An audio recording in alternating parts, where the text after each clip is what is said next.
Hi guys, welcome to TFI stories. మరో కొత్త స్టోరీతో మీ ముందుకు వచ్చాను. అందుకంటే ముందు మీరు ఇంకా ఈ ఛానల్కి సబ్స్క్రైబ్ చేసుకోకపోతే వెంటనే సబ్స్క్రైబ్ చేసుకోండి. ఇలాంటి interesting TFI stories and updates రోజు మీ ముందుకు వస్తూ ఉంటాయి.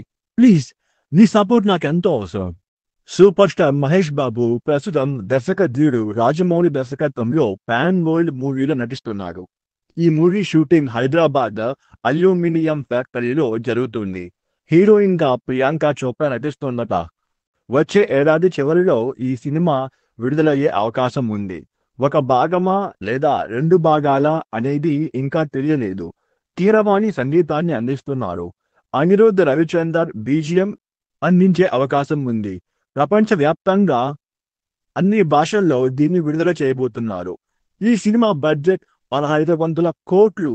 మహేష్ బాబు తన కెరీర్లో ఎన్నో బ్లాక్ బస్టర్ సినిమాలను వదులుకున్నాడు. అవి చేస్తుంటే ఎంత బాగుండేదో అంటూ అభిమానులు చర్చించుకుంటుంటారు. ప్రిన్స్ వదులుకున్న బ్లాక్ బస్టర్లు, ఇండస్ట్రీ హిట్లు గురించి ఇప్పుడు తెలుసుకుందాం పదండి.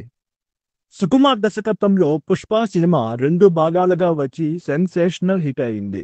దర్శకుడు ఈ కథను ముందుగా మహేష్ బాబుకి చెప్పినప్పటికీ అది తనకు సెట్ అవదని, క్యారెక్టరైజేషన్ ను అభిమానులు అంగీకరించారంటూ దాని నుంచి తప్పుకొని అల్లు అర్జున్ పేరును సిఫార్సు చేశారు. యానిమల్ సినిమా అతి పెద్ద సంచలన విజయాన్ని సాధించిన సంగతి తెలిసిందే.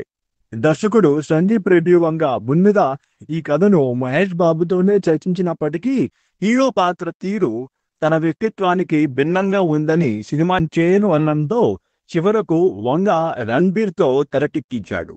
ఫిదా సినిమా తీసిన శేఖర్ కమల కూడా మహేష్ బాబును దృష్టిలో ఉంచుకునే కథ రాసుకున్నాడు.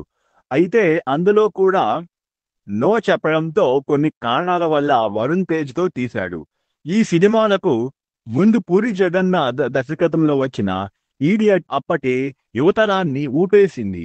ప్రిన్స్తో చేద్దామని పూరి ప్రయత్నించినా తను ఒప్పుకోకపోవడంతో చివరకు రవితేజతో తీశాడు. సూర్యతో మురుగదాస్ తీసిన గజనీ సినిమా కూడా మహేష్ బాబు చేయాల్సి ఉంది.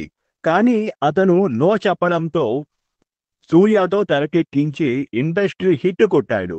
గజనీ కథను 12 మంది హీరోలు తిరస్కరించడం గమనార్హం. అలాగే ఏమాయ చేశావే, వర్షం సినిమాలు కూడా మహేష్ బాబు చేయాల్సి ఉంది. కానీ చేయలేదు. ఇవన్నీ చేసి ఉంటే ఎలా ఉండేదో కదా అనుకుంటున్నారు మహేష్ బాబు అభిమానులు. దీని గురించి మీరేమంటారు? మీ అభిప్రాయాల్ని కామెంట్లో తెలియజేయండి. అలాగే సబ్స్క్రైబ్ చేసుకోవడం మర్చిపోవద్దు. Thank you.